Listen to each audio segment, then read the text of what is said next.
সবাইকে শুভ নববর্ষ।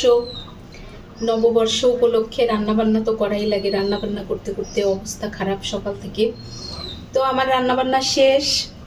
এখানে হরেক রকমের ভাজি, পটল ভাজি, বেগুন ভাজি, আলু ভাজি, মিষ্টি কুমড়ো ভাজি, ডালের বড়া, বেগুনি, এখানে আছে আলু ভর্তা, ডাল ভর্তা, উস্তে ভাজি, শাক, মোটামুটি কোনোটা বাদ দিইনি।